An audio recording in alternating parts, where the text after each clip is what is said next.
Guys, एक बार फिर से मैं हाजिर हूँ शुभम आप सबके सामने। तो कंप्यूटर विज्ञान के अभ्यर्थियों के लिए अगेन एक नई वैकेंसी आ चुकी है टीचर के लिए। हाँ देखो, स्टेट थोड़ा सा चेंज है, कोई बात नहीं। हम दिल्ली जाके भी पढ़ा लेंगे, ठीक है। तो दिल्ली में दिल्ली स्टेट जो सबऑर्डिनेट बोर्ड है उसने वैकेंसी निकाली है DSSB ने, ठीक है। तो DSSB में वैकेंसी आई है, कौन कौन सी पोस्ट है डिस्कशन करते हैं थोड़ा सा। पोस्ट तो अलग अलग है वैसे। सबसे पहला लाइब्रेरियन की पोस्ट है, फिर assistant teacher nursery, TGT trained graduate teacher computer science, domestic science जिसे नॉर्मल साइंस टीचर बोलते हैं हम लोग जनरली, फिजिकल एजुकेशन टीचर यानी कि PTI, ठीक है। फिजिकल एजुकेशन टीचर, ये वैकेंसीज है। कितनी कितनी है बात कर लेते हैं। सारी जो पोस्ट है ट्रेंड वाली वो 4600 ग्रेड पे की है, ठीक है। और जो नर्सरी टीचर है वो है 4200 ग्रेड पे का। कंप्यूटर साइंस के टीचर के लिए टोटल 106 है, जिसमें 37 वैकेंसी अनरिजर्व्ड है, 19 vacancy OBC, 29 EWS, 19 vacancy SC और 2 वैकेंसी ST के लिए। और फिजिकली जो डिसेबल्ड है उनके लिए भी 10 वैकेंसीज इसमें रिजर्व्ड है। तो ये टोटल वैकेंसीज है। अब बाकी इसकी सबसे ज़्यादा तो ये है 221 PTI की, और साइंस टीचर जो है जनरल उसके लिए 201 पोस्ट है, ठीक है। अब इसमें क्या क्या है क्वालिफिकेशन देखो, हालांकि ज़्यादा चेंज नहीं होता, वही होता है। मैं आपको सीधा कंप्यूटर वाला ही बताता हूँ क्वालिफिकेशन, है ना। तो train graduate teacher computer science, आ जाओ यहाँ पे। ये देखो क्या बोल रहा है।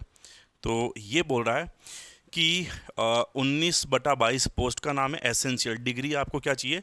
बैचलर डिग्री यानी कि BCA अगर आपने किया है तो आप बिल्कुल फॉर्म भर सकते हो। नहीं है तो graduation in computer science, BSc computer science, BSc IT ये हो सकता है। Provided the computer science subject must be studied in all years as main subject. ऐसा नहीं कि सर मैंने BSc किया जिसमें मैंने कंप्यूटर एक सब्जेक्ट पढ़ा 3 साल। नो, मेन सब्जेक्ट सारे जो सब्जेक्ट होंगे वो कंप्यूटर के ही होने चाहिए। BE BTech अगर CS है या IT में है चल जाएगा, या ग्रेजुएशन के साथ में अगर ए लेवल का कोर्स किया आपने डोएक से तो भी आपका काम हो जाएगा। तो ये वैकेंसी है।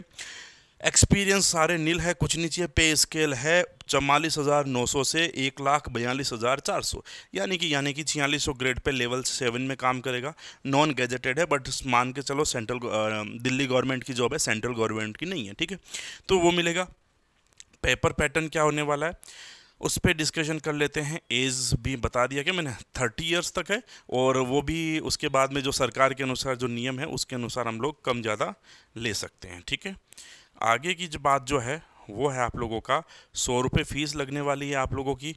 और आप लोगों का जो एग्ज़ाम भरने, जो फॉर्म भरने का डेट है वो है आपका, ये रहा, वो है आपका 19 अक्टूबर से स्टार्ट हो जाएगा। 19 अक्टूबर से 18 नवंबर तक, ठीक है। इन 2 दिनों में आप कभी भी भर सकते हो। 2 दिनों के बीच की जो भी ड्यूरेशन है आप जा सकते हो। अब देखो, क्योंकि ये कंप्यूटर की पोस्ट है 39/22, तो इसमें आप लोगों का जो पेपर स्टैंडर्ड है वो क्या आएगा देखिएगा। 1 सेकेंड।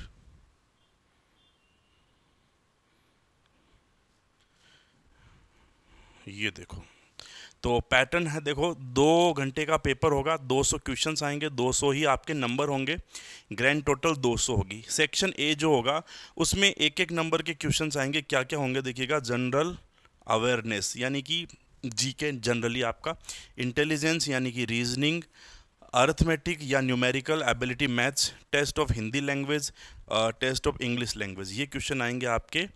मतलब 5 सेक्शन है, हर सेक्शन में 20-20 क्वेश्चन है, टोटल मिला करके आपका सेक्शन ए बनेगा, ठीक है। 20 मार्क्स का एक सेक्शन है, मतलब टोटल 100 नंबर का सेक्शन ए। सेक्शन बी होता है 100 मार्क्स का, और सारे के सारे आपका सब्जेक्ट यानी कि कंप्यूटर साइंस के 100 क्वेश्चन। तो टोटल 100 + 100 200 क्वेश्चन, 200 नंबर। और आपको इसमें जो समय दिया जाएगा वो 2 घंटे का दिया जाएगा पेपर को करने के लिए, ठीक है। अगली बात तो बस कोई खास नहीं है। सिलेक्शन है 1 टायर एग्जाम है, तो एक ही सिंगल एग्जाम है, सीधा रिटर्न एग्जाम देंगे, उसके बाद में आपका हो जाएगा। और ये नियम यहाँ पर भी है। जनरल EWS मिनिमम 40% लाना जरूरी है। OBC दिल्ली वाले हैं तो 35%, क्योंकि अगर राजस्थान और दूसरे स्टेट से फॉर्म भरोगे तो हम तो वहाँ पर जनरली लागू होते हैं, तो हम लोगों को तो वहाँ पर 40% लाना पड़ेगा, ठीक है।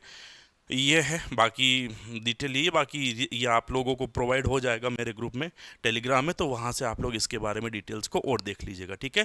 तो ये DSSB के लिए आप सभी लोगों के लिए important information. Thank you, bye.